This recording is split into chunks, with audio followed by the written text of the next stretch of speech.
What's up, everybody? Today I kind of wanted to talk about authenticity and customer service. Two very important things to me. We'll start with customer service. The examples I'll use are like a car dealer, shoe salesman, restaurant.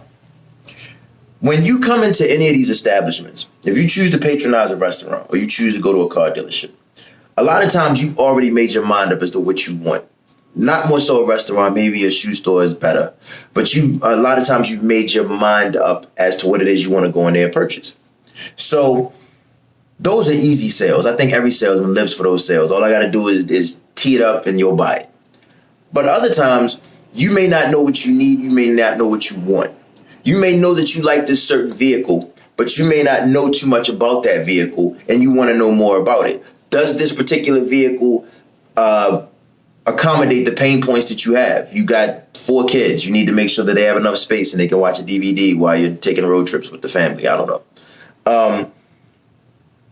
These are the things that as a salesman, I need to listen to them. I need to understand them. And then I need to talk to you about your pain points. I don't need to go in there and say, hey, man, this is a 2020, whatever, and it's got leather seats, and you may not care about any of that. All you care about is a DVD player and a 3rd row of seats for your kids. A lot of times, salesmen don't give you the type of customer service that you require and that you're looking for because they have a script in their mind when it comes to sales. Now, you do need to stick to the script in certain situations, but I feel like in face-to-face situations, I need to be able to move on the fly. I want to listen to I want you to do most of the talking. Good customer service is more listening and less talking. If you tell me what your problems are, or I give you the questions, the keywords to initiate you to tell me what your problems are, and I have the answers to those questions, I didn't have to talk that much and you wanted the service. Case in point, I talk all the time about Puerto Rico. Puerto Rico was a $250,000 deal. The bank owner, they were a green bank, wind, solar, electric, like I said before, and they wanted to move these solar panels. I listened to everything they said to me. In my mind, while they're talking, and I'm sitting there taking notes as well for everything that they asked me for. Now, they knew it was a big job. They knew it was a huge job to move all of these solar panels to San Juan. They knew the dollar amount was going to be large. I let them know what the itinerary was and what I was going to need and what I was going to be doing for this operation. What they asked me was, is it possible to do one trailer? And after we do that one trailer, let's decide if we're going to go from there. I said, cool, no problem. We didn't make any money off of that first trailer. None. No money. All it was me following the trailer, me helping when the trailer got to Miami, making sure I assisted getting the solar panels off to make sure that nothing got damaged. And then following the trailer, the container to San Juan, making sure that there was a truck company to pick the container up from from customs over in San Juan. Because I over-delivered what they asked for, they told another person. Now, in logistics, a lot of times to get those big contracts, it's going to be word of mouth. For a situation like that, especially because at that point, Puerto Rico was still, pretty messed up from what Hurricane Maria had done, and they were trying to recover. So, bringing parts in, bringing in equipment, bringing in solar panels, bringing in whatever they needed was things that were critical to the people of the island. It was critical to the businessmen on the island who were assisting their neighbors and, their neighbors on the island. That was critical to them, making sure that they delivered a service. So they were relying on us. And it felt good being able to deliver that service and over-deliver on it to the point where they told another person and another company and another company. Now, after a while, we took on so much work that we couldn't handle all of it, and we had to, dish some of it off. But we made sure that we dished it off to people that we knew were just as competent as we were. But that goes to customer service, which goes to my next point, authenticity. In customer service, we said we want to listen to whatever the client is saying, hear their pain points, hear the things that are, their trouble spots. If you are my client and you want to, take comfort knowing that I can deliver good customer service, I want you to be able to look at what I've done in my past with other clients or whatever I've done in my past to show that I'm able to do this job. My biggest thing with Apex, and it's going to bring me to contract as well. My biggest thing with Apex was making sure I documented everything, making sure that we had a capability statement. No matter what, you're going to get your first job. Everybody has to start from somewhere, okay? So your first job may not be some long capability statement. It took a minute to get the capability statement that we have.